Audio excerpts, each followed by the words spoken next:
tal? Buenos días, bienvenidos a Costa Rica Noticias en este repaso informativo de las últimas 24 horas. Mi nombre es Elki Méndez y estaré con ustedes durante esta hora y 30 minutos. Usted puede vernos y escucharnos también en Facebook, en Cinar Costa Rica Noticias, y puede dejar sus comentarios en Twitter, en @CinarNoticias. Vamos de inmediato a hacer un repaso por nuestros titulares.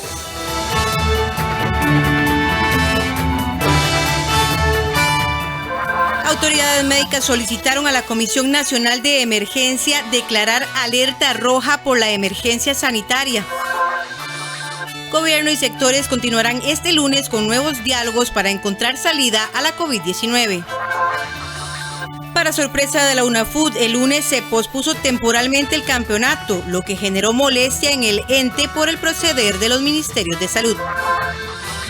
Este domingo concluyó el proceso de extracción del cuerpo de María Liz Blanco en el Parque Nacional Chirripó. Presidente de Colombia, Iván Duque, se reunió el sábado con 40 jóvenes de varias regiones del país.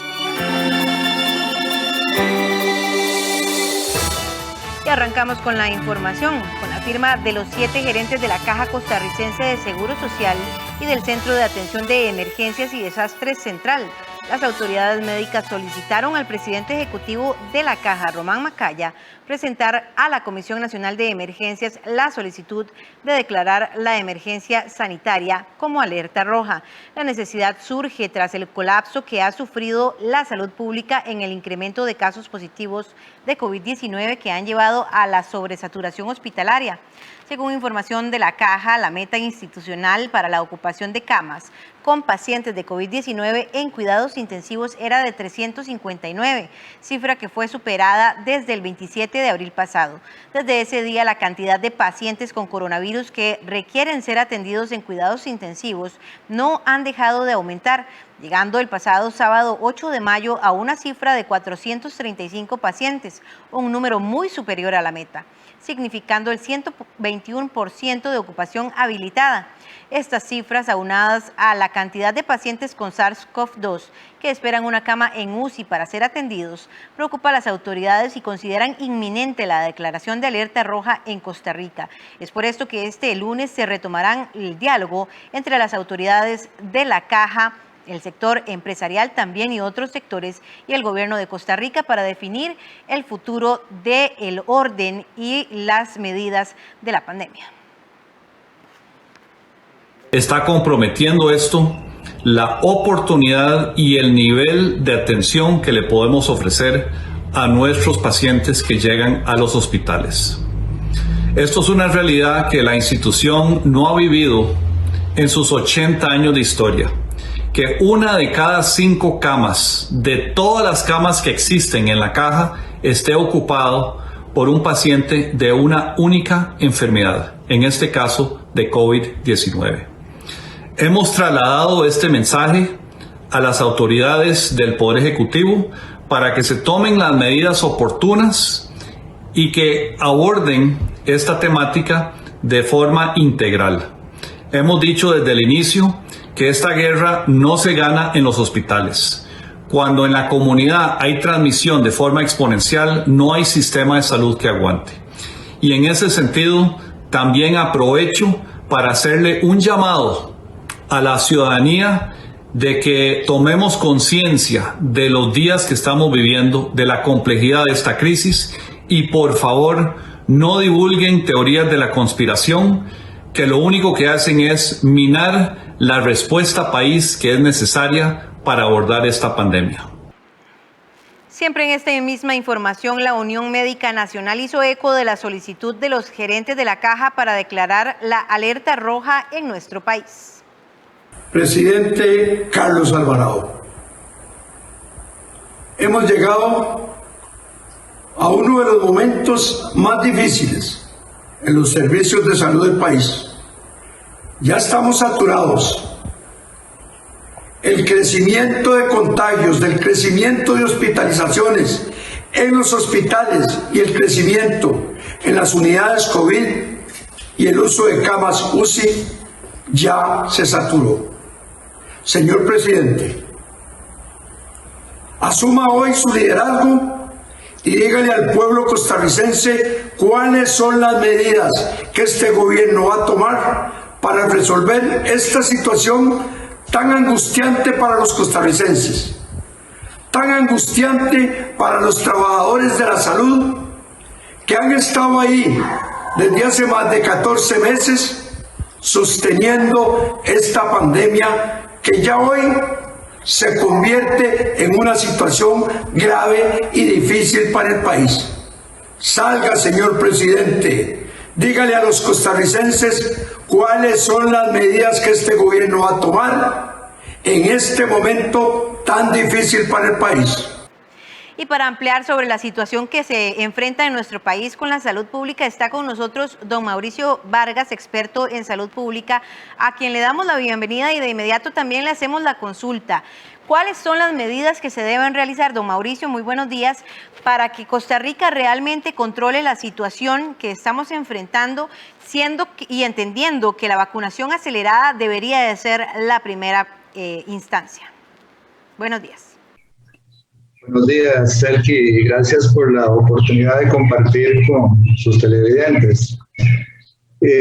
A ver, yo creo que hay que poner en perspectiva la vacunación como una de las medidas importantes para controlar la pandemia, ¿verdad? Pero finalmente lo que tiene que quedar claro es que no es la única medida.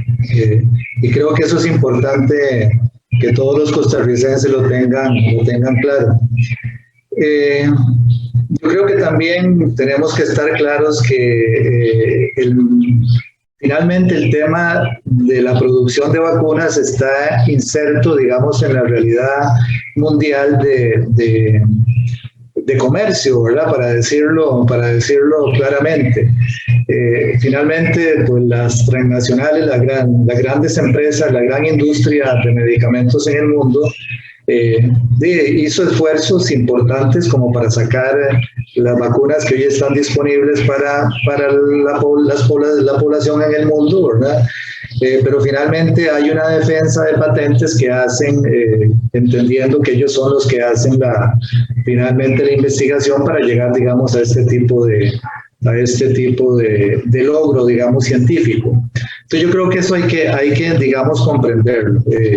Y esto lo digo porque finalmente nosotros, en general, todos los países del mundo, en general, ¿verdad? Hay algunos que dependen menos, ¿verdad? Pero nosotros, como país pequeño, dependemos mucho de esa realidad, digamos, de comercio o digamos, de trasiego, digamos, de todo lo que significa valga la redundancia, el comercio mundial. Y las vacunas están insertas en eso, ¿verdad? Entonces, finalmente estamos condicionados a que haya disponibilidad de vacunas y que finalmente pues las farmacéuticas pues nos provean de ese insumo tan importante digamos como para avanzar en el control de la pandemia.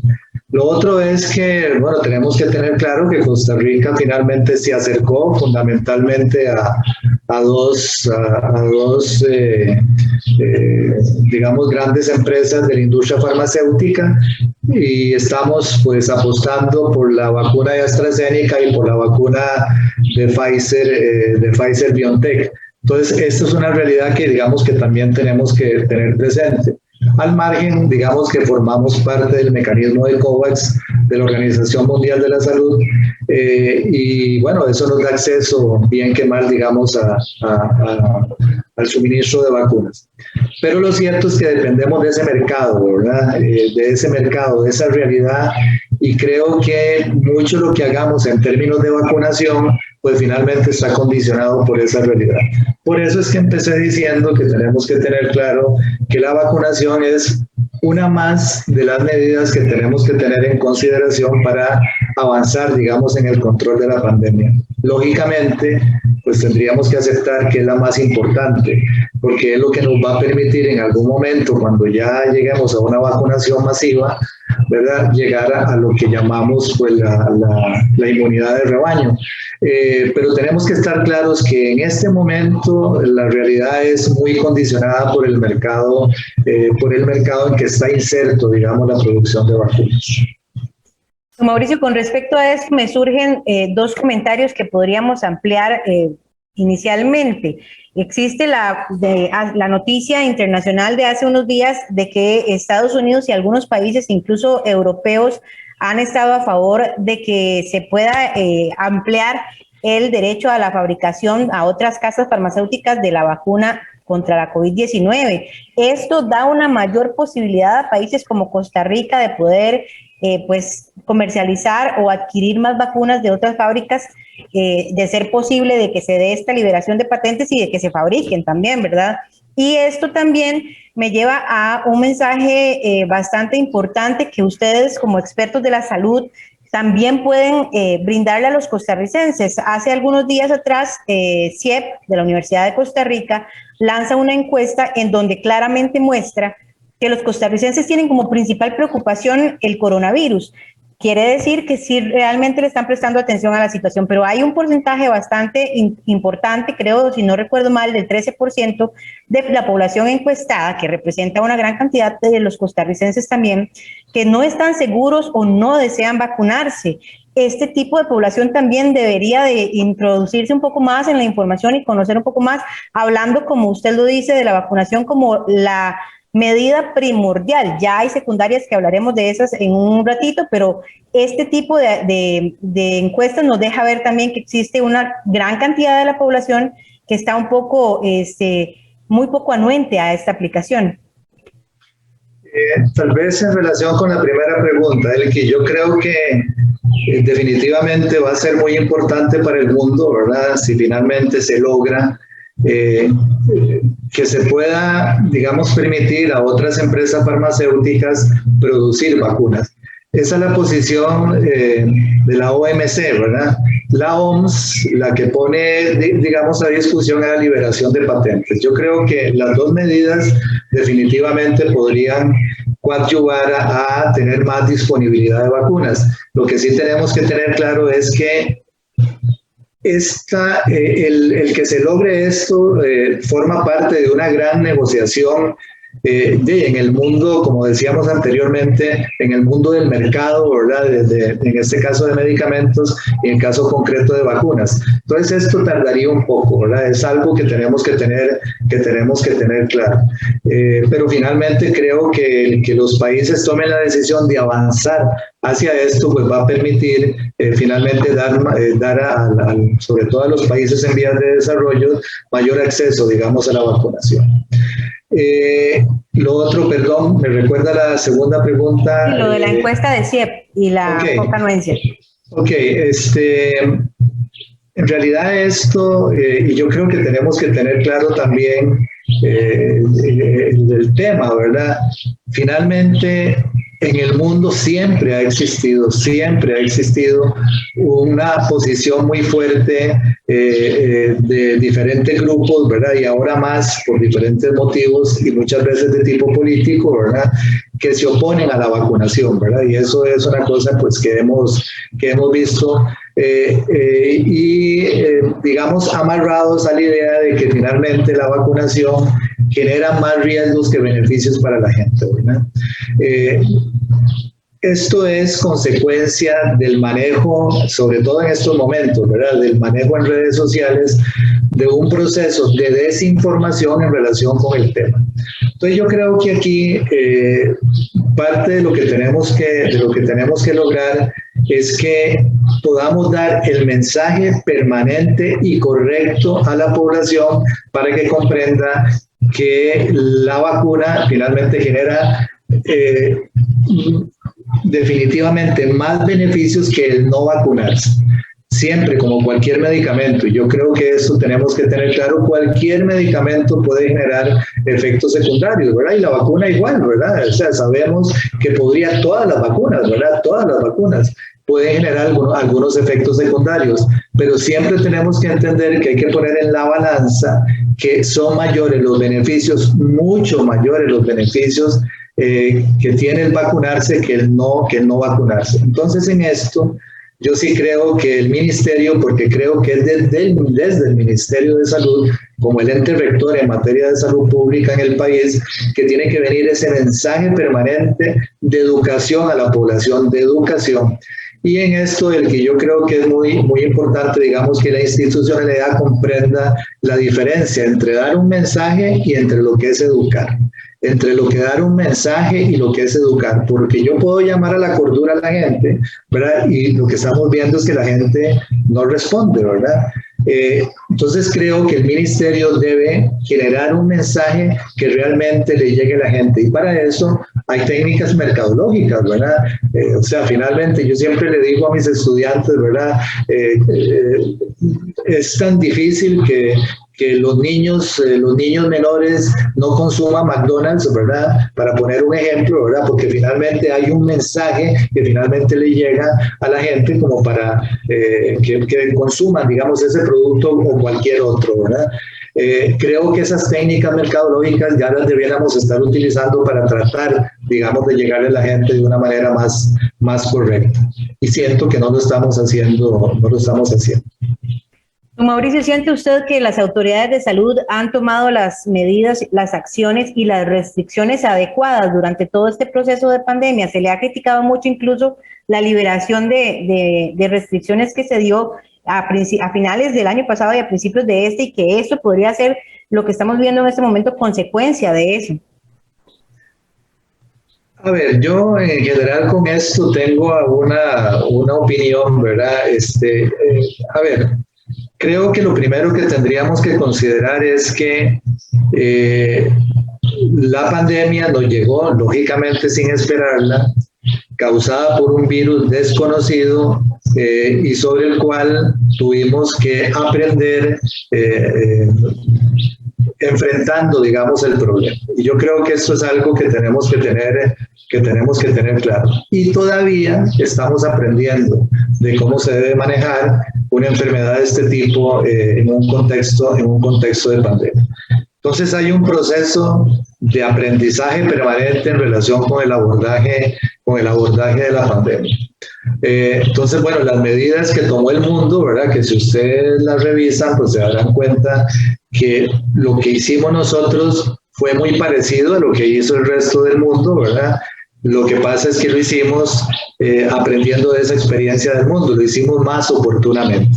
Entonces logramos efectos que fueron más, que permitieron, digamos, controlar los primeros picos que tuvo la enfermedad, digamos, en el caso de nosotros. Lo que yo siento, y tengo que decirlo, digamos, muy, muy claramente, lo que yo siento es que ya hemos aprendido más, digamos, de la realidad, de cómo se comporta esta enfermedad. Y esto lo digo porque finalmente seguimos haciendo lo mismo, ¿verdad? O sea, seguimos reaccionando de la misma manera que lo hicimos, digamos, en algún momento. ¿Qué quiero decir con esto? Que finalmente cerramos esta semana, ¿verdad? Esta semana que está acabando, o que acabamos de acabar, ¿verdad? Cerramos, digamos, el acceso de la gente digamos, a lo que son aglomeraciones, el comercio, etcétera. La cerramos producto de que estalló, se manifestó de una manera realmente muy, muy importante, afectando de una manera muy importante a la gente la enfermedad. Entonces, se dio en el momento en que hubo una gran cantidad de contagios, cuando el sistema se comenzó a saturar, ¿verdad?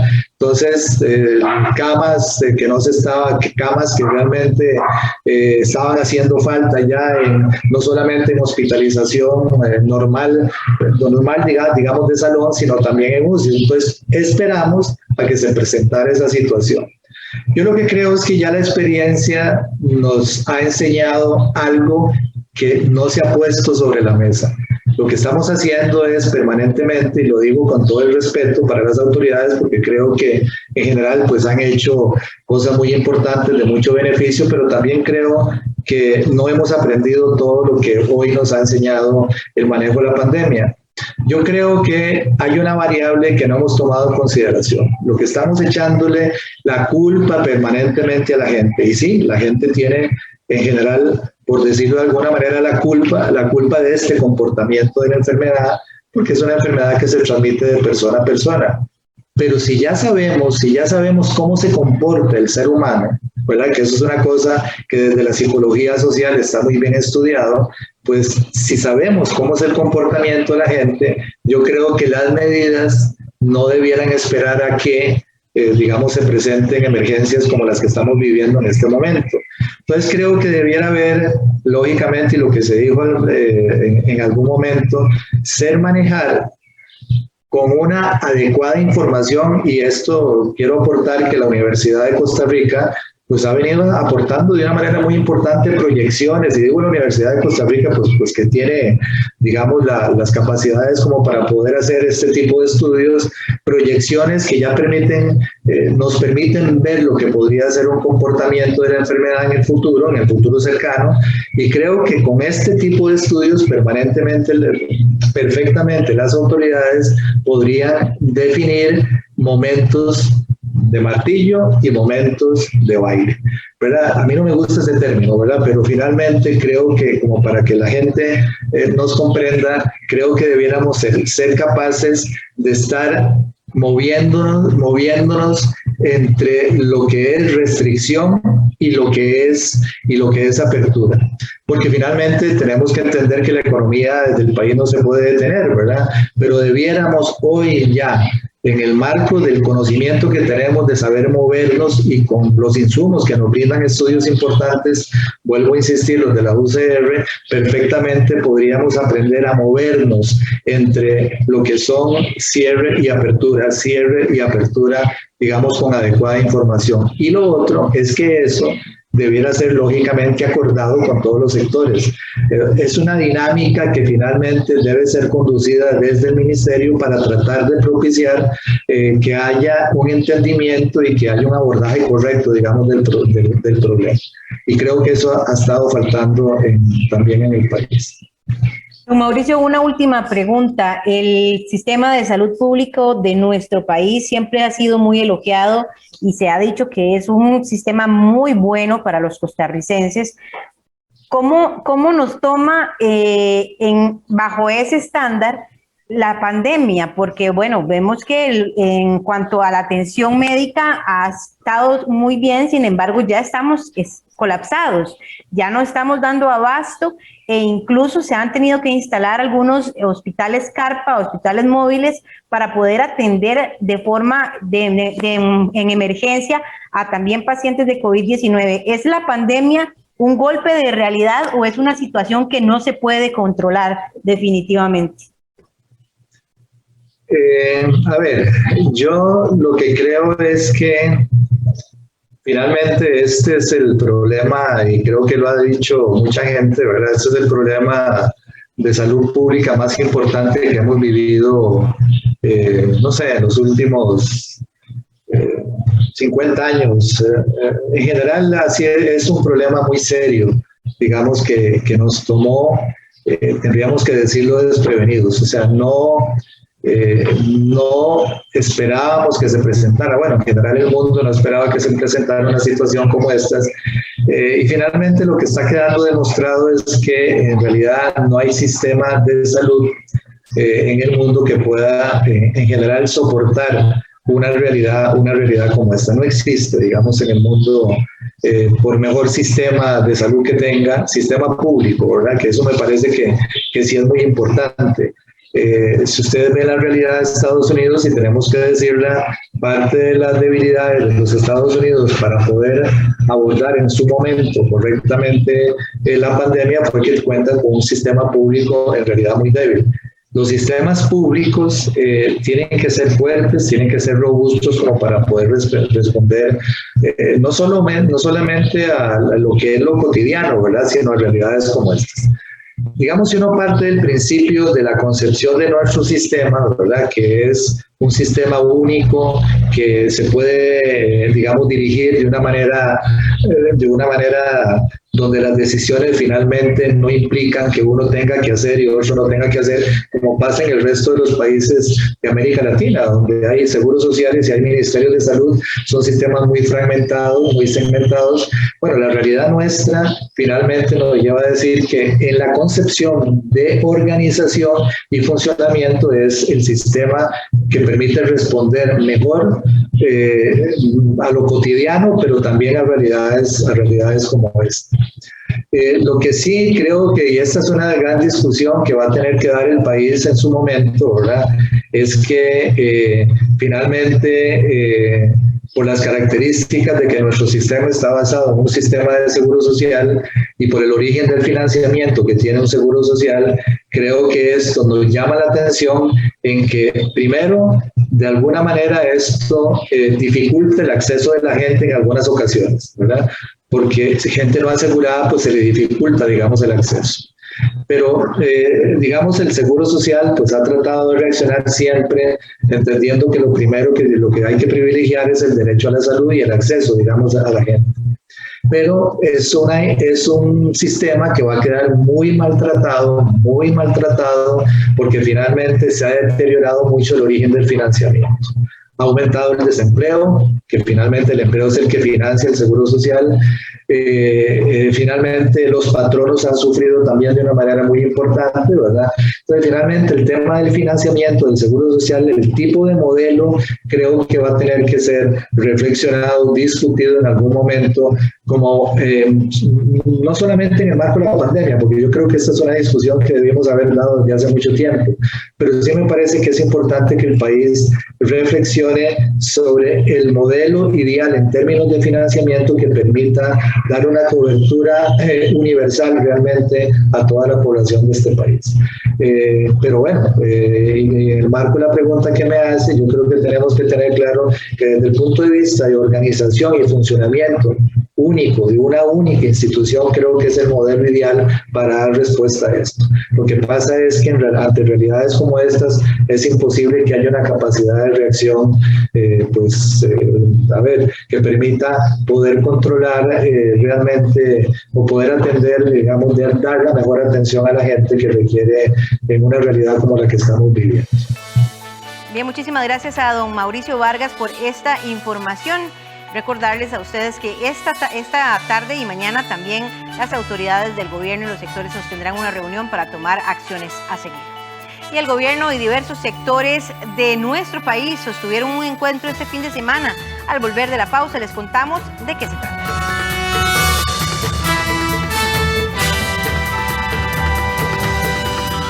Mi hija Ariana disfruta mucho ver tele y le explico la importancia de también descansar y alimentarse bien. Por eso definimos horarios tomando en cuenta lo que ella quiere y llegamos a acuerdos. Eduquemos sin castigo físico ni trato humillante. Formemos con amor y respeto. PAN y Gobierno de la República.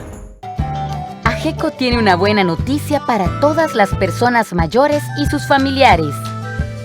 Gracias a la televisión, ahora podemos seguir estando cerca a pesar de la distancia, disfrutando de Buena Vida. El nuevo programa de AGECO y 13, Costa Rica Televisión. Buena Vida, de lunes a viernes a las 2:30 de la tarde, por 13, Costa Rica Televisión. Hola, ¿qué tal? A un año de la llegada del SARS-CoV-2 a Costa Rica y de la pandemia del COVID-19 en Costa Rica, pero en el mundo mucho más, el impacto económico es innegable y sobre todo tiene un rostro muy importante en nuestro país, 500,000 personas sin trabajo a la fecha, porque en algún momento fueron muchas más. Entonces urge reactivar la economía, tomar esas medidas que necesitamos para sacar adelante al país en beneficio de todas y todos los ciudadanos de la República de Costa Rica. De eso vamos a hablar esta semana en Una Mirada. Acompáñanos.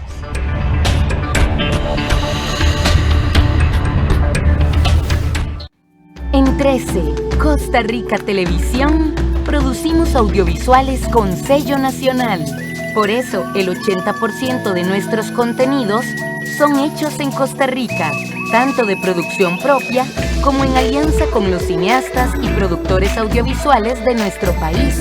Lo que más nos llena de orgullo es mostrar en las pantallas la riqueza de nuestra cultura, esa identidad que nos distingue como costarricenses.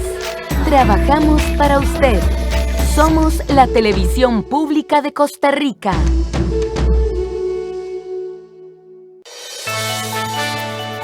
Continuamos con información. El gobierno y sectores nacionales sostuvieron encuentros durante 2 días para definir soluciones nuevas a la salida de la crisis sanitaria que vive el país. Tras la preocupante situación sanitaria que vive el país, autoridades de gobierno y representantes de 6 sectores de nuestro país sostuvieron encuentros virtuales este viernes y sábado. La idea fue encontrar acciones conjuntas que permitan resolver la crisis que vive Costa Rica por el aumento de casos positivos de COVID-19. Informamos que este lunes 10 de mayo, representantes del gobierno sostendrán una reunión de seguimiento con 6 distintos sectores como parte del trabajo conjunto para desarrollar acciones que permitan desacelerar la velocidad del contagio del virus y aliviar la saturación hospitalaria que está causando el COVID-19. Esta reunión participarán personeros del sector salud y de respuesta de emergencias, así como de jerarcas del sector económico y social, en las reuniones con sectores como cultura, empresariado, turismo, deportes, la Conferencia Episcopal y la Alianza Evangélica.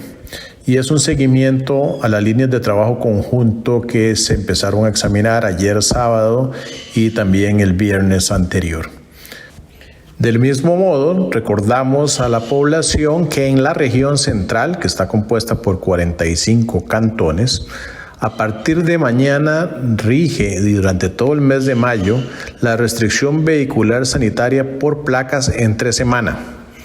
Como se recuerda, el horario de circulación es de 5 de la mañana a 9 de la noche en esos 45 cantones y llamamos a observar esta restricción para evitar inconvenientes y para colaborar con las autoridades sanitarias en la tarea de disminuir la velocidad del contagio por el COVID-19. En el encuentro se presentaron más de 20 propuestas que pretendían una apertura controlada de los comercios nacionales hasta las 9 de la noche, pero que sean vigilantes de la seguridad sanitaria.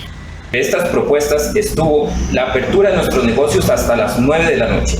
También se habló el tema de la vacunación. Necesitamos que se agilice el tema de la vacunación. Por lo tanto, se habló de una donación de vacunas de parte del gobierno de Estados Unidos al de Costa Rica. También se habló de un dato interesante, el dato del Ministerio de Seguridad Pública, el cual brinda que se registraron más de 4.800 revisiones en locales comerciales. De estas, el 94,5% de estos locales cumplieron los protocolos, lo cual habla muy bien del comercio en Costa Rica, el cual sí cumple las medidas y protocolos emitidos por el Ministerio de Salud. Entre otras cosas, los sectores solicitaron al gobierno reducir el pago de patentes e impuestos municipales al 50% para sostener la economía comercial que ha sido azotada por la pandemia. Las restricciones de la región central, que incluían un cierre total de las entidades que no son de atención pública y de primera necesidad, llegaron hasta este domingo 9 de mayo. De momento, el gobierno no ha confirmado que las mismas permanecerán esta semana.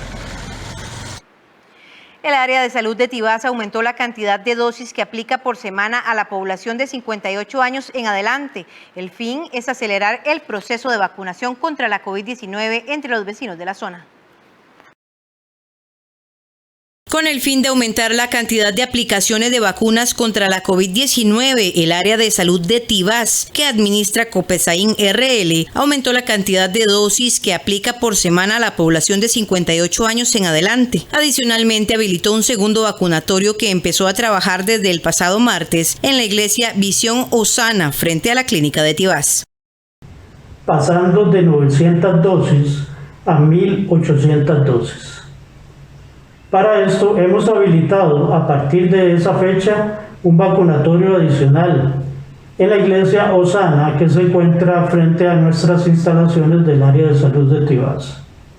Complementario a este esfuerzo, a partir del 10 de mayo se sumarán 600 dosis más, de manera que se incrementa la vacunación a 2.400 dosis semanales. Ya se han llamado pacientes y se han agendado citas Agradecemos asistir puntualmente, acatando las medidas preventivas del uso de la mascarilla y del distanciamiento social. Esta semana se aplicaron 900 vacunas más a los adultos mayores y a partir de este lunes se contempla aumentar la cantidad de dosis una vez que lo autorice la Caja Costarricense de Seguro Social. Los vecinos de la localidad han manifestado su satisfacción por la agilidad y precisión con que se les ha atendido. Tengo el mejor concepto de la clínica, son años de años y siempre nos han tratado muy bien.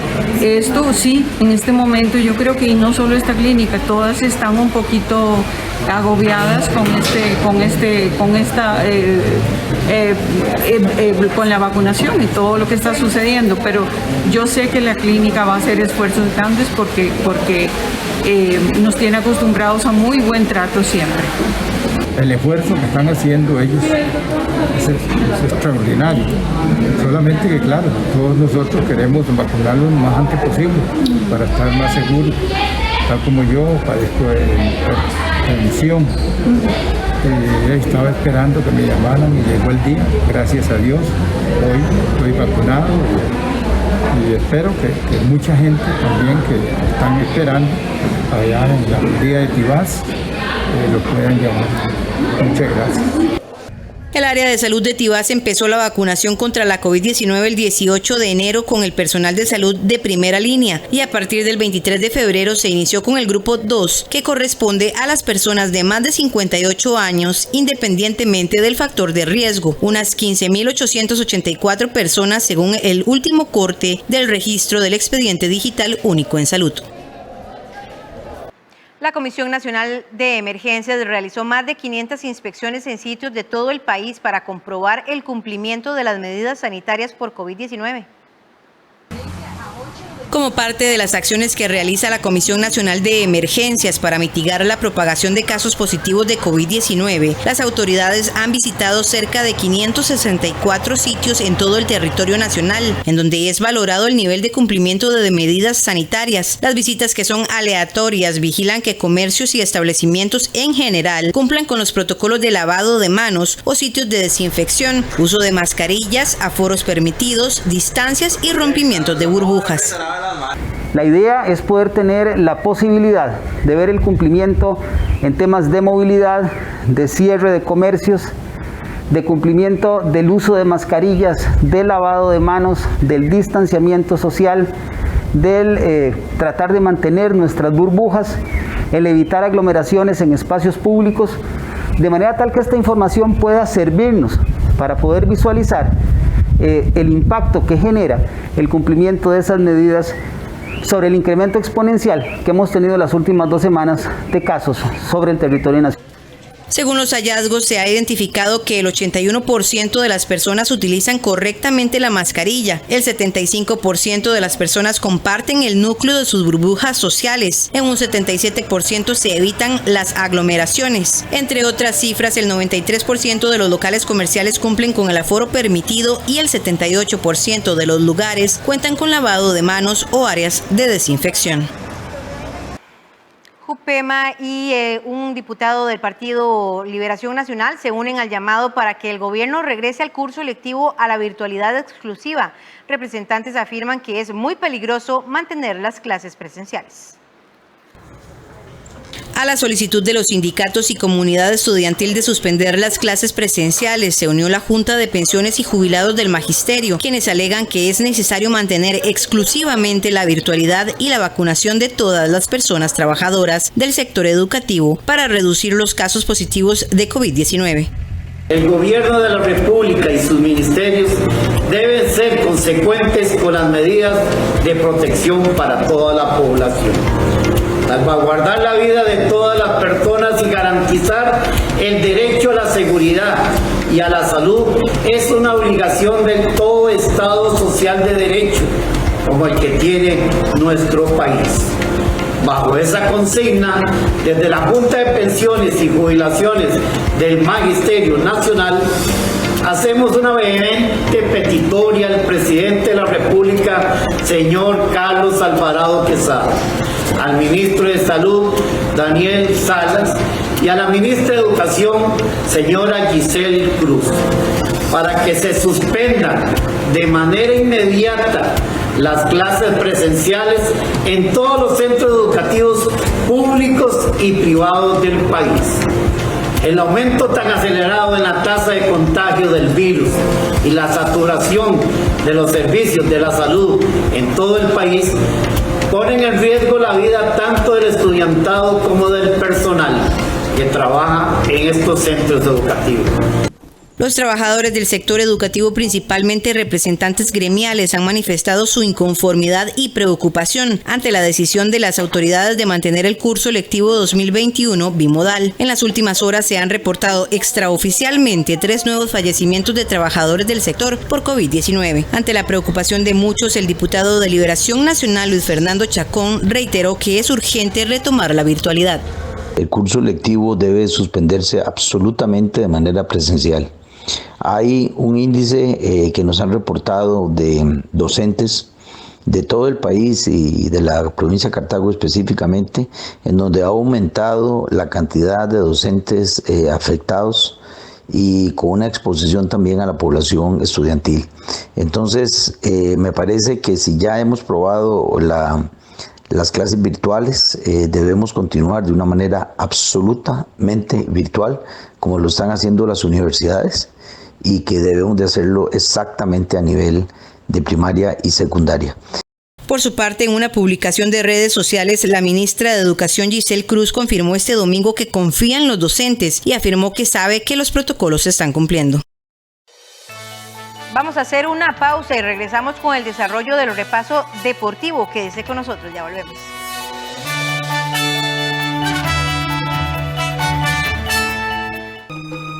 Ciencia, naturaleza, avances tecnológicos, la diversidad biológica. Todo eso y más en Dominio Documental.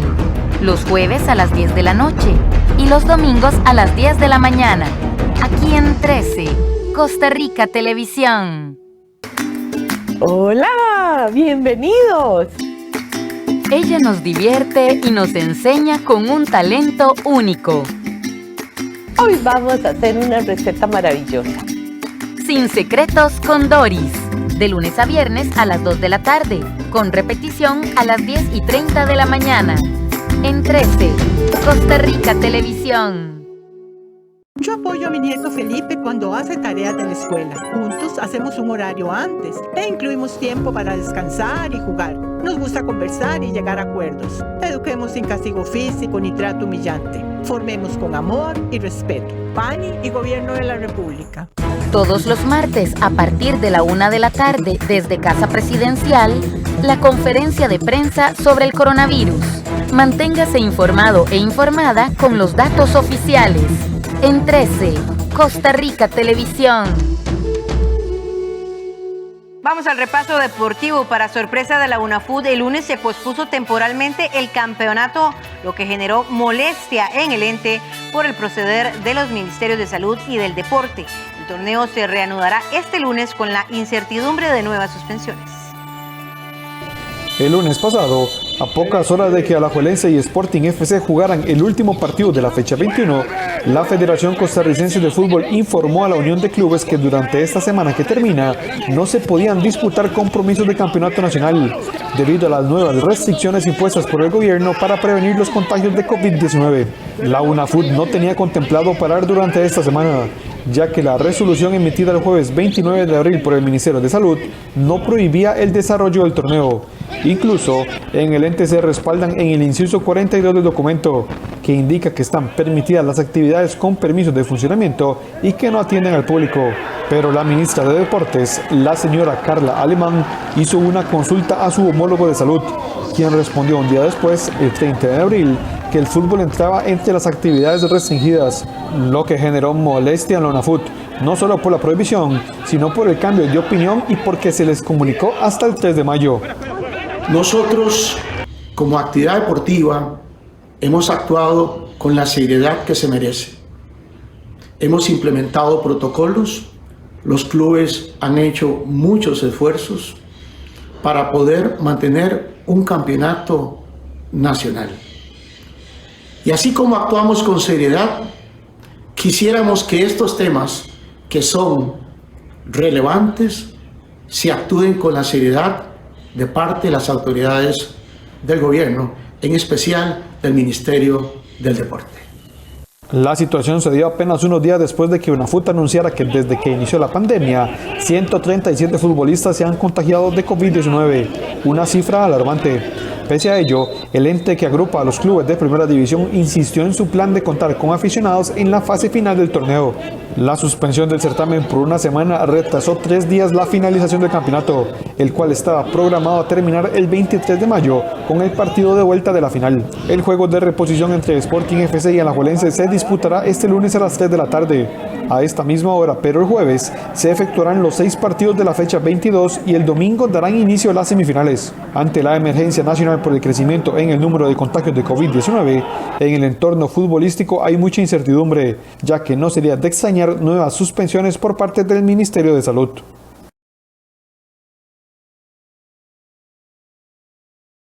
Alexandre Guimaraes se enfoca en la Copa Libertadores tras quedar fuera de la lucha por el título. El estratega nacional disfruta su momento y es feliz en el equipo más fuerte de Colombia. Alex, sin duda alguna, después de haber estado en uno de los equipos más importantes también de Colombia, como fue el América, y ahora pasar a Atlético Nacional, que por todo, como ellos dicen acá, ¿no?, es el más grande de Colombia, pues dentro de mi carrera profesional las expectativas son seguir pasando los diferentes puentes. Nos tiene ahora el grupo de nosotros es un grupo durísimo porque estás de contar, bueno, aquí en este grupo de nosotros no, y estamos ahí, y el objetivo es por supuesto el 26 de mayo, tanto en América como ahora con Atlético Nacional. O sea, hay jugadores muy buenos, muy potentes, muy rápidos y muy técnicos, y no tanto en América, que es jugar como con 2 dieces, ¿verdad? Y esos 2 dieces son jugadores que nos han marcado mucho la diferencia, con goles. El campeón nacional de la Liga Femenina quiere evitar toparse con Dimas Escazú en la fase final. En la última fecha se definirán los cruces de semifinales en los que, además de Florense y escazuseñas, estarán Alajuelense y Saprissa. Al torneo de apertura de fútbol femenino aún le falta una fecha por disputar, pero ya están definidos los 4 clasificados a la última fase, quienes desde ya piensan en sus rivales de semifinales. No será sino hasta en la última fecha que se definan los cruces, ya que la diferencia en puntos entre el primer lugar y el cuarto es de apenas 2 puntos. Además, Saprissa aún tiene un partido más por jugar y podría subir al liderato. Si las moradas vencen a Suba Sports el 12 de mayo y en la última fecha los 4 clasificados ganan, las series semifinales serían entre Las Tibaseñas y Herediano y Alajuelense contra Dimas Escazú, lo cual daría un cierto alivio a las florenses. Según Bernal Castillo, técnico del campeón nacional, las escazuseñas son un equipo de cuidado, a pesar de que llevaban varios torneos de no clasificar a fase final, pero cuentan con la goleadora del torneo y es una de las oncenas que mejor se ha visto en el certamen. Definitivamente el torneo muy parejo, Alajuela, Saprissa, el tema de Escazú, muy importante ese tema. Ese es el equipo, creo que ese es el equipo que hay que tenerle muchísimo cuidado, es el que tiene más tiempo de estar junto y ya es un equipo más maduro. Hay que verlo en estas instancias, a ver si ya va a pesar esa parte de madurez deportiva con ellas, pero lo vemos muy competitivo. Vea la inversión que hace Sporting y queda fuera, ¿verdad? O sea, hay equipos con mucha inversión que hoy quedan fuera y otros que con la mitad de esa inversión, pues ahí seguimos luchando para lo que se viene ahora, las semifinales. Dimas cuenta en sus filas con la estadounidense Jenny Lakip, quien suma 13 goles en la misma cantidad de partidos, lo que la convierte en la goleadora del certamen. El torneo de apertura se pospuso una semana debido a las nuevas medidas tomadas por el Ministerio de Salud para prevenir el contagio de COVID-19. Regresará el 12 de mayo con el juego de reposición entre Saprissa y Suba Sports. La última jornada se jugará el 15 de mayo. Dimas recibirá a Pocosí, Saprissa a Coronado, Alajuelense a Sporting y Herediano a Suba Sports. A nivel internacional, varios atletas costarricenses tuvieron competencia este fin de semana, entre ellos Noelia Vargas y Davy Cordero, quienes sumaron puntos en su intento de clasificarse a Tokio 2020. La marchista costarricense Noelia Vargas ocupó el quinto lugar de la Copa Panamericana de Marcha que se realizó en Ecuador. Esto le ayuda en el ranking olímpico rumbo a Tokio 2020 en los 20 kilómetros. Vargas todavía no ha logrado llegar a la hora 31 minutos que le garanticen un lugar en las justas niponas por marca y tampoco ha vuelto a igualar la hora 33 minutos y 9 segundos que realizó en los Juegos Panamericanos de Lima 2019. Este viernes en Ecuador hizo una hora 36 minutos y 16 segundos, bajo una temperatura bastante elevada de 36 grados. Esto, sin embargo, le ayuda para subir lugares en el ranking. En este torneo también participó Davy Cordero en 50 kilómetros marcha, logrando el 9º puesto que también le hizo acumular puntos para Tokio. Y la atleta nacional de la prueba de lanzamiento de martillo, Daniela Cortés, impuso un nuevo récord nacional en la prueba de lanzamiento con un peso de 4 kilogramos en el marco del segundo circuito de saltos y lanzamientos de la Federación de Atletismo de Puerto Rico 2021. Daniela, quien desde hace 6 semanas se encuentra realizando un campamento de preparación en la Isla del Encanto junto al atleta olímpico Roberto Saugers y el entrenador especializado en lanzamiento Jan Cancel de Puerto Rico, logró realizar un lanzamiento de 49 metros y 26 centímetros, superando la marca anterior de 48 metros y 62 centímetros que también le pertenecía. Y el ballista nacional Emanuel Niño se impuso el pasado sábado en el Campeonato Nacional U18, U20 y Mayor en la prueba de 400 metros con vallas tras conseguir una marca de 50-62, por lo que ahora enfoca su mirada al Campeonato Nacional. A la vez, el deportista sacó provecho de su estancia en tierras cuscatlecas y este domingo compitió en la prueba de los 400 metros planos, donde logró un registro de 47.59 y se rozó con el campeón nacional de El Salvador, Takeshi Fujiwara. Emanuel Chanto, entrenador del atleta, indicó que también se gestionan 2 eventos internacionales, específicamente en los Estados Unidos, con el fin de que pueda sumar puntos en el ranking mundial. De inmediato vamos con el periodista David Goldberg de Deportivas del 13, quien tiene una entrevista con el presidente de la UNAFUT, Julián Solano. Buenos días, David. Muchísimas gracias, Elki. Bueno, tenemos a don Julián Solano, presidente de la UNAFUT, aquí con nosotros. Bienvenido, don Julián, para hablar un poquito de lo que ha sido esta semana, por supuesto, ¿verdad? Esta semana complicada para el fútbol costarricense. ¿Cuál ha sido su balance, el análisis de este parón que le impuso básicamente el Ministerio de Salud y el gobierno de esta semana de inactividad en el fútbol costarricense? ¿Cuánto le complica a la UNAFUT los planes o si más bien les permite mejorar los protocolos que ya teníamos? Bueno, muchas gracias por dar la oportunidad de dar a conocer la posición de UNAFUT respecto al tema. Tal vez es importante aclarar que pues, estamos en una situación de pandemia donde ha habido un repunte importante de los casos y nosotros, pues, por supuesto que no estamos alejados de esta realidad y el fútbol tampoco. Cuando recibimos la noticia de que el partido del lunes pasado tenía que suspenderse, nosotros lo suspendimos de inmediato. En algún momento lo que propusimos fue que hubiera un mejor manejo de la comunicación, pero nosotros estamos conscientes de que el Ministerio de Salud tiene que lidiar con todo esto y son los que tienen que decirnos qué actividades están permitidas y qué actividades no están permitidas. Durante esta semana hicimos algunas aclaraciones y ya al día de hoy los clubes pues saben que durante esta semana efectivamente el campeonato se suspendió por una disposición del Ministerio de Salud. Si bien es cierto, nosotros programamos reglamentariamente para la otra semana, estamos a la espera de que nos indique el Ministerio de Salud cuáles son las medidas que se van a tomar, si se van a llegar solo hasta el domingo, si se van a extender y si se extienden a qué van a afectar, si a los partidos, si a los entrenamientos o solo los partidos. Todo esto no lo sabemos, ¿verdad? Sí es importante que estamos retomando junto con el Ministerio del Deporte una campaña para concientizar a toda la población de la importancia de seguir manteniendo los cuidados y las medidas de protección como medio para prevenir el coronavirus. Así que esta es la situación.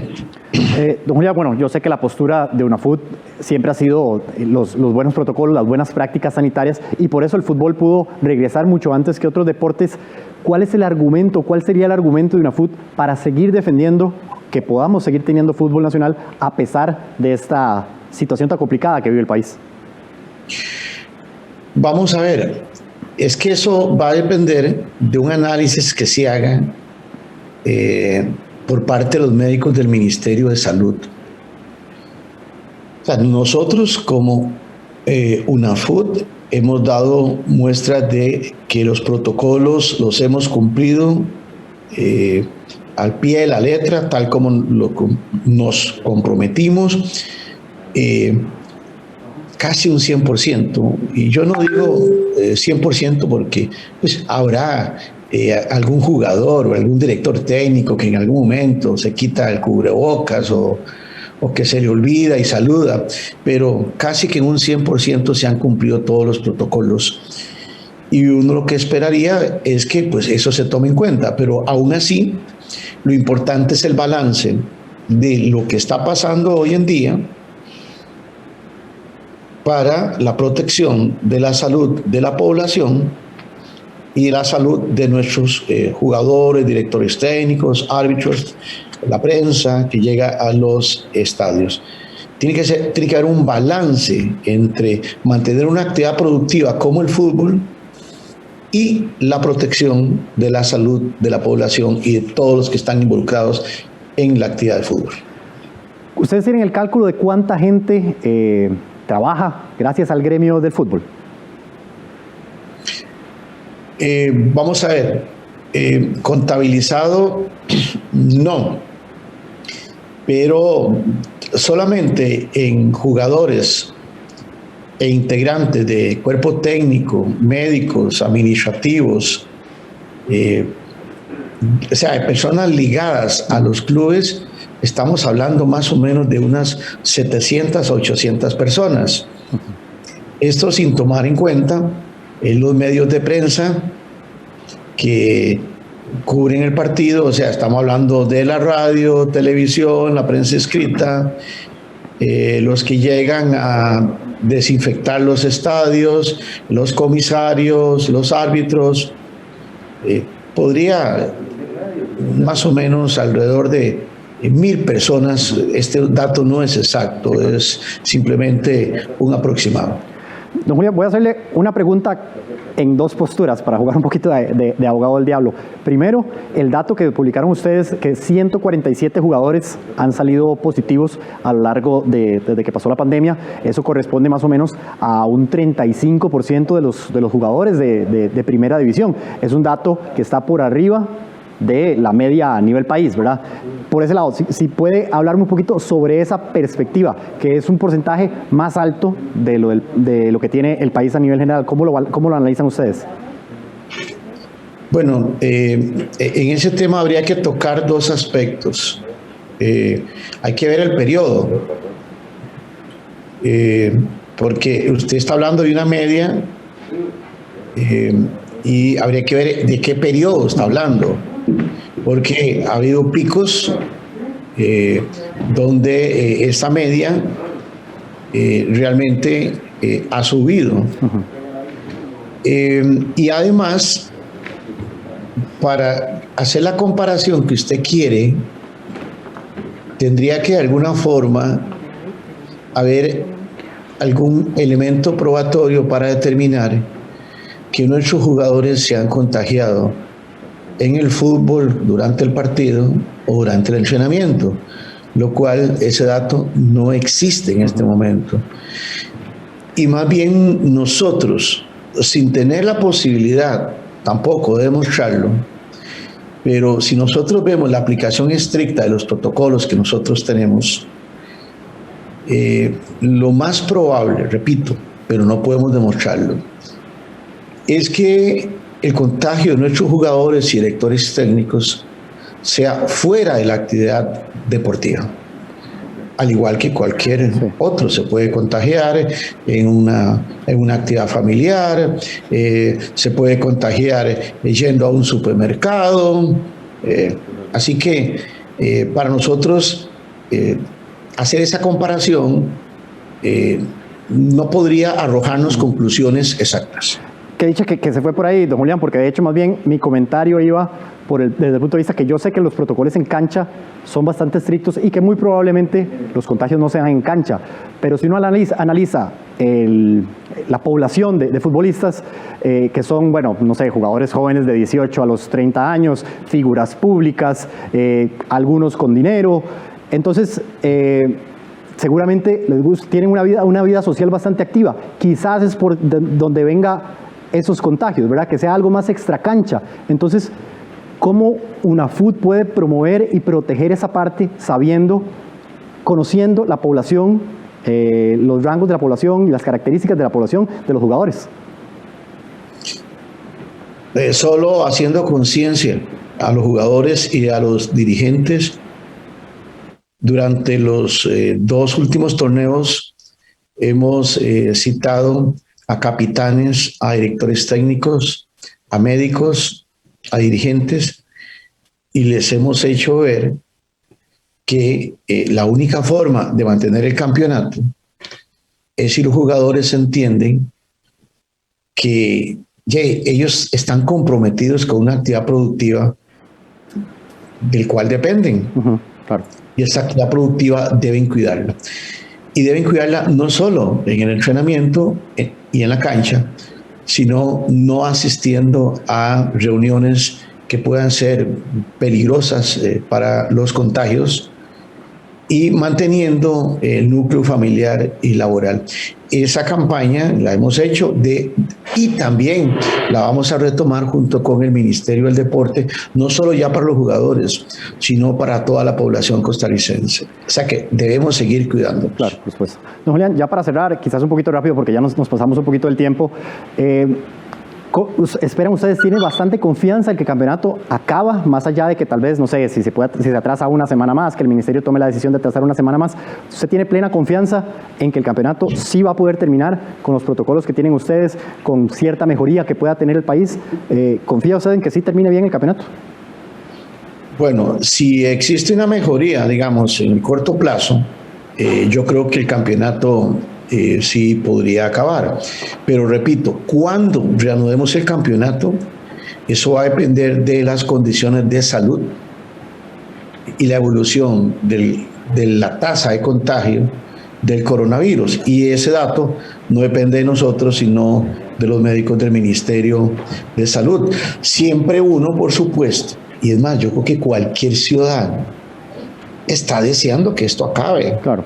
Que se acabe la pandemia, que bajen los casos. Es un ideal lógico, ¿verdad?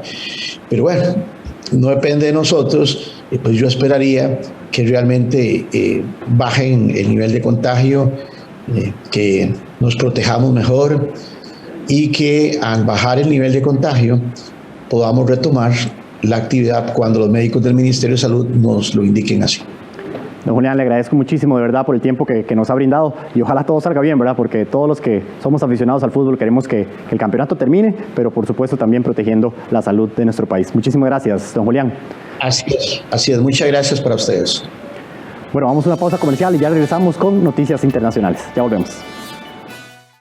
Para conmemorar un aniversario más de la muerte de la escritora y líder femenina Carmen Lira, presentamos Foro 13. Que este programa sea una invitación a conocerla, para analizarla, no idealicemos, estudiemos, analicemos, porque realmente su legado es imborrable. Homenaje a Carmen Lira, el viernes 14 de mayo a las 4 de la tarde, aquí en 13, Costa Rica Televisión.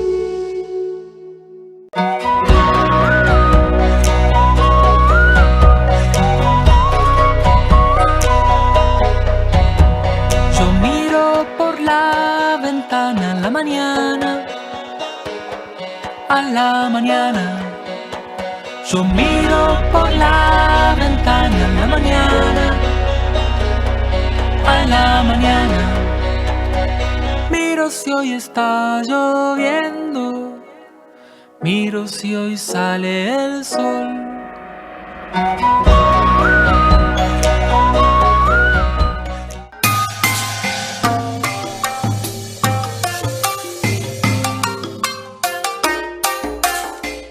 Ahora estoy en un lugar muy concurrido de Chongqing, se llama Zhixige, una calle histórica y cultural.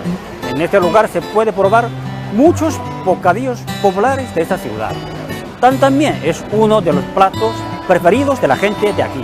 Ahora vamos a ver cómo se prepara esta delicia. De China a tu cocina, los sábados en 13, Costa Rica Televisión.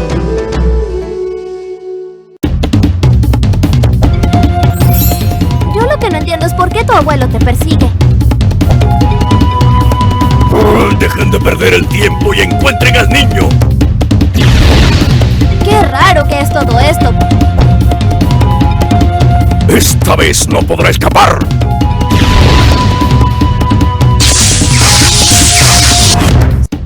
Cibú y el zorro plateado. Todos los sábados a las 10:55 de la mañana. En 13. Costa Rica Televisión. Este domingo concluyó el proceso de extracción del cuerpo de María Liz Blanco en el Parque Nacional Chirripó. Desde el pasado sábado, los cuerpos de atención de emergencias ubicaron a la mujer e intentaron realizar la compleja extracción. Sin embargo, las condiciones del tiempo no se los permitió. El cuerpo, que se encontraba en un precipicio de unos 100 metros de profundidad, permaneció en la zona desde el pasado 4 de mayo, cuando mientras hacía senderismo, la vecina de Grecia desapareció. En el rescate participaron 2 aeronaves tipo helicóptero, personal de la Cruz Roja, SINAC, el Cuerpo de Bomberos y funcionarios del organismo de investigación judicial. Después de 6 días de coordinación interinstitucional, el día de hoy logramos extraer a la mujer en el área del Chirripó hacia la Plaza de San Gerardo para la entrega al organismo de investigación judicial. Hemos tenido el apoyo de la empresa SAT para hacer el ingreso de la parte logística y los sobrevuelos de búsqueda. Adicionalmente, la empresa Aerodiva nos permitió hacer la extracción de forma segura hoy en la mañana. Adicionalmente, tenemos a las patrullas de búsqueda y una gran cantidad de personal en el campo que tiene que ser extraído hacia la zona segura de Crestones. Más de 3.000 estudiantes del país utilizaron por primera vez el programa Yo Emprendo, el cual les permite realizar su trabajo comunal en medio de una óptica de desarrollo tecnológico y emprendedurismo.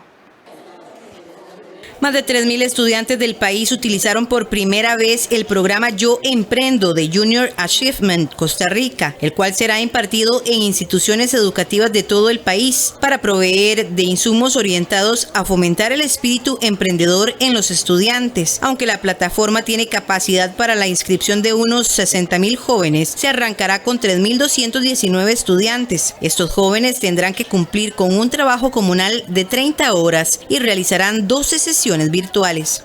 Parte de los retos a los que como sociedad nos hemos visto enfrentados en esta crisis mundial es el promover en la juventud habilidades y destrezas que los lleven más allá de lo que la virtualidad nos ha permitido. Junior Achievement Costa Rica y el Ministerio de Educación Pública hemos lanzado el piloto del programa Yo Emprendo, un programa de carácter internacional con certificación en más de 113 países, dado que esta ONG que fomenta emprendimiento y empleabilidad a lo largo y ancho del mundo, hemos podido lanzar un programa que les va a dotar a los jóvenes no solo de la oportunidad de desarrollar su servicio comunal estudiantil, sino también de poder promover la semilla de la cultura emprendedora en nuestra juventud costarricense.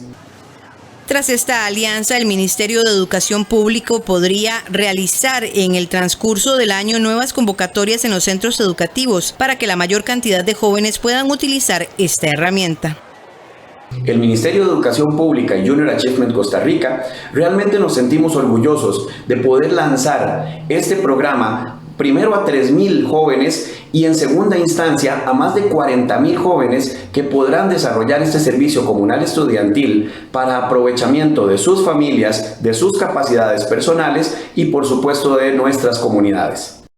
En esta primera ocasión, 200 docentes se capacitaron y darán énfasis en elección de proyectos, estrategias competitivas, rentabilidad, procesos de producción, ventas y sostenibilidad financiera, además de familia. Este fin de semana, el presidente colombiano Iván Duque sostuvo el primer acercamiento con jóvenes manifestantes. Los detalles de estas y otras informaciones internacionales al volver de la pausa.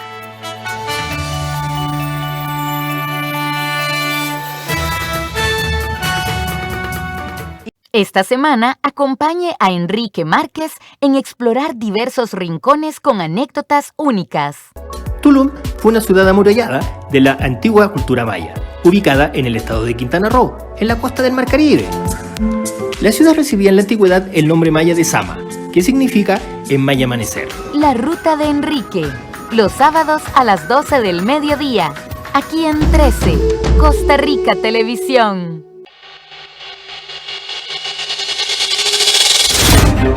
Cubrimos la pandemia junto a informó usted. Ana Marta Arce desde los Chiles San Carlos.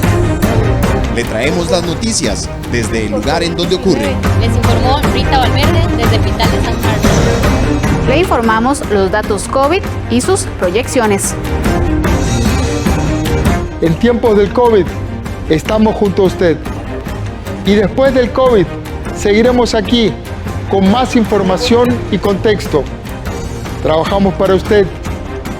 Somos la televisión pública de Costa Rica.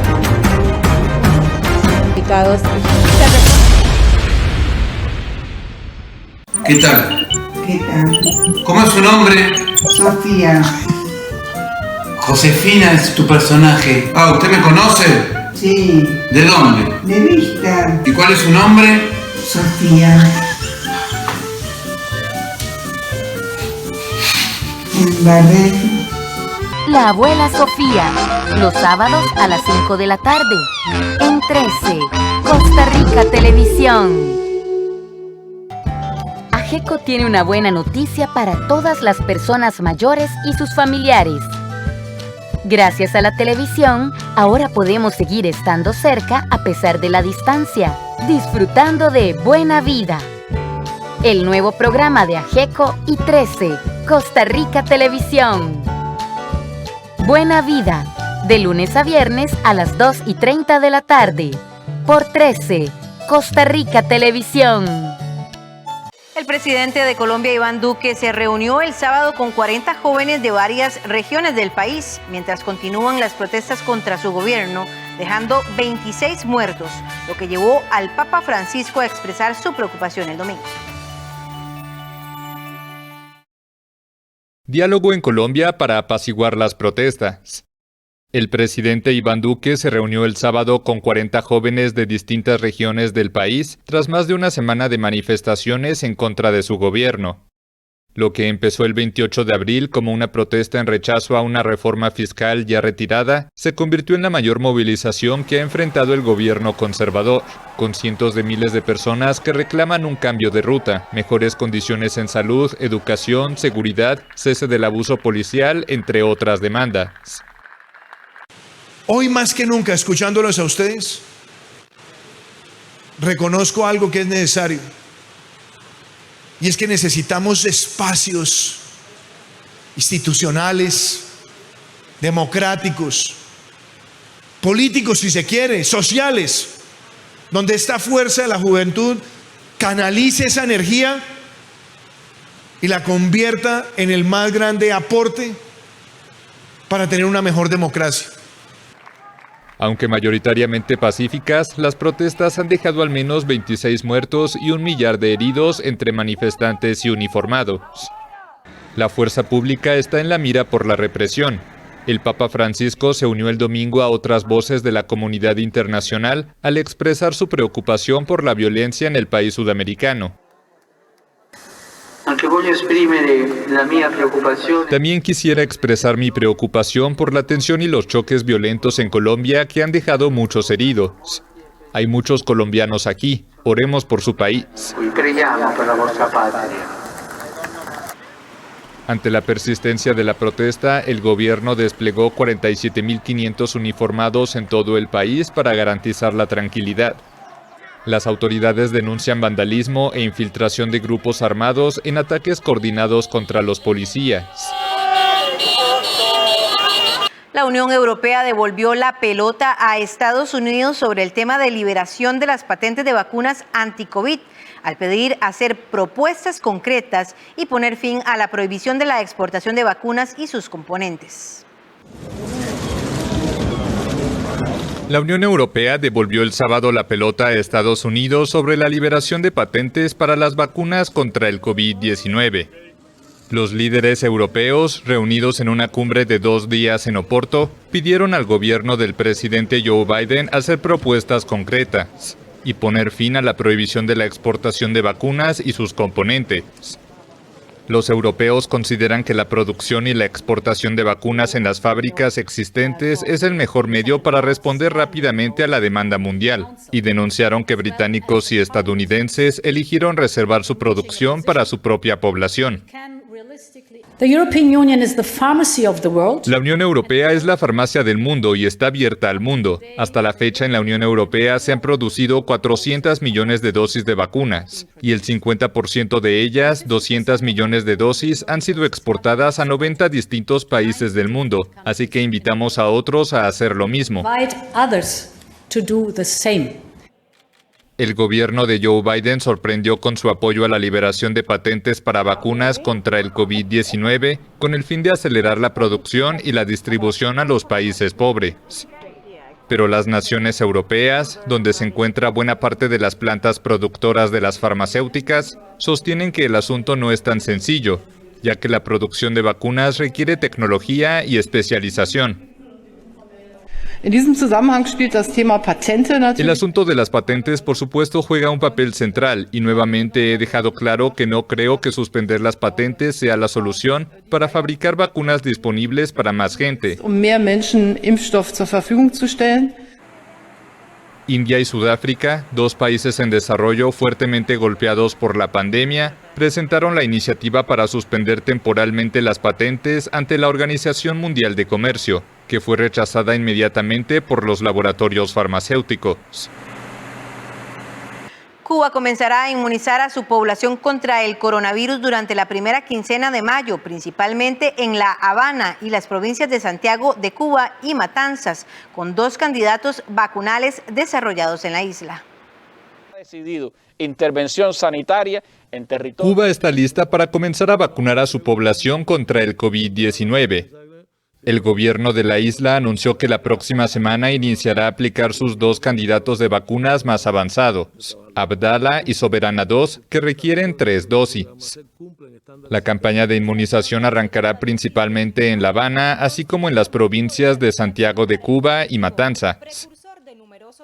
Pero nosotros pensamos que ya en el mes de junio tengamos inmunizados 22,6% de la población cubana. En julio el 33,5% y en agosto el 70% de esa población. En las calles, los cubanos se mostraban emocionados el sábado ante la posibilidad de ser protegidos contra el coronavirus. Es que yo creo que el Cuba entera está esperando la vacuna. Yo creo que sí. Yo creo que sí. Y tengo ellos tienen fe en la vacuna. Y yo particularmente tengo una confianza inmensa en ella. Yo la añoro, estoy esperándola con los brazos abiertos. Cuba es el único país de América Latina que cuenta con 5 candidatos vacunales concebidos y desarrollados por sí mismo. La vacunación se realizará dentro de un amplio ensayo de intervención, pero las autoridades esperan que en junio el Centro Estatal de Calidad de Medicinas otorgue la autorización de emergencia. Cuba, de 11.200.000 habitantes, registra más de 113.000 contagios por COVID-19 y 700 muertes desde que comenzó la pandemia. Cientos de palestinos resultaron heridos en enfrentamientos ocurridos el fin de semana en Jerusalén, entre manifestantes y fuerzas de seguridad israelíes, que desataron preocupación internacional por la posible propagación de las tensiones. Recrudece la violencia en Medio Oriente. Cientos de palestinos resultaron heridos el fin de semana en enfrentamientos contra fuerzas de seguridad israelíes en Jerusalén Este.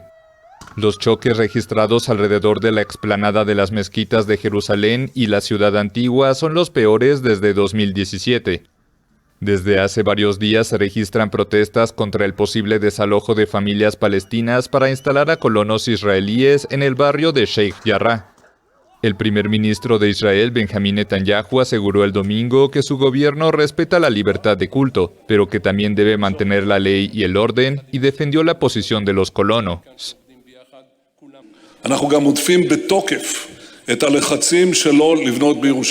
Rechazamos fuertemente la presión a no construir en Jerusalén y desafortunadamente estas presiones están aumentando últimamente.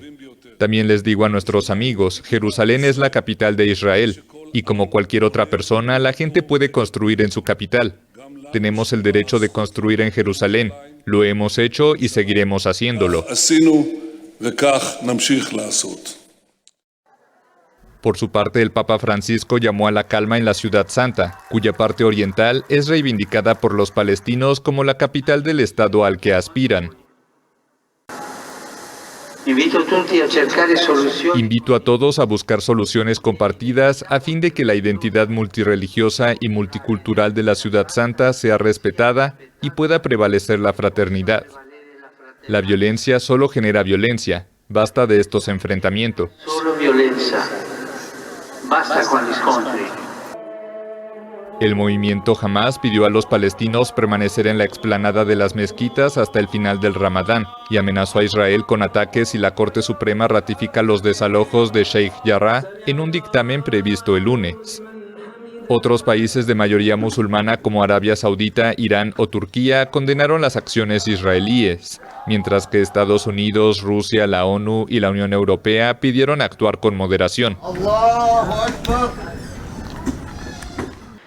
Putin ha aprovechado el desfile de la victoria en la Plaza Roja de Moscú para denunciar a aquellos que vuelven a gestar planes agresivos que intentan revivir la ideología nazi que desató la Segunda Guerra Mundial.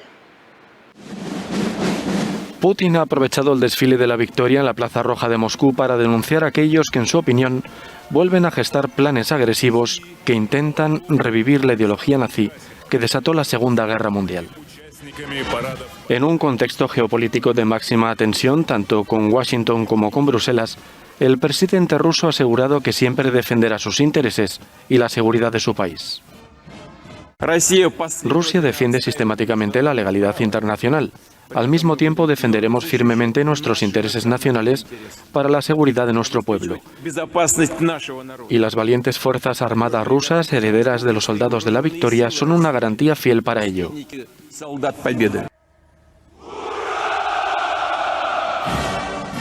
Pese al frío y al mal tiempo, la Plaza Roja ha vuelto a recobrar el esplendor de otros desfiles de la victoria, con la participación de 12.000 soldados, 190 unidades de equipamiento, además de 76 cazas y helicópteros militares. Hemos llegado al final de este repaso informativo. Agradecemos su compañía y les deseamos un inicio de semana muy positivo y cargado de buenas energías.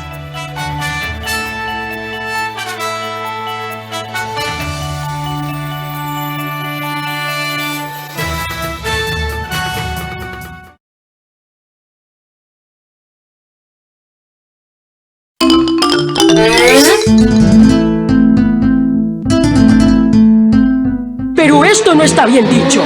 Esto está... ¡dicho en buen chico!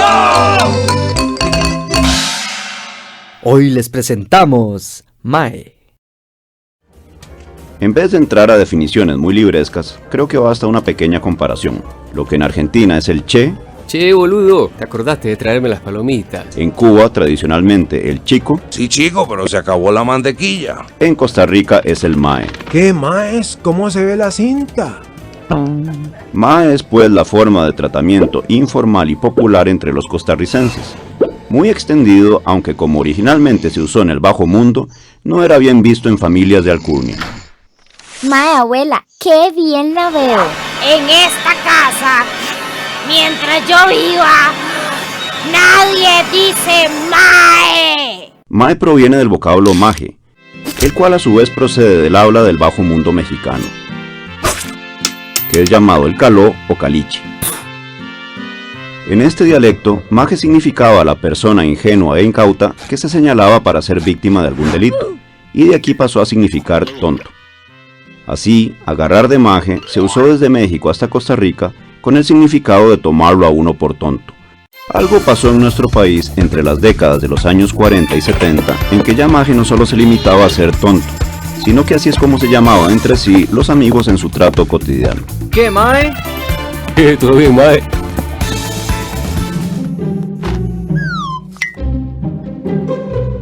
Aún así, el origen de su significado aún se preserva en la expresión hacerse el mae. Lo cierto es que a pesar de su origen delincuencial, mae fue ganando más y más aceptación. Y quién sabe, quizás algún día mae llegue a la silla presidencial. Sobre mi pálido cadáver oligárquico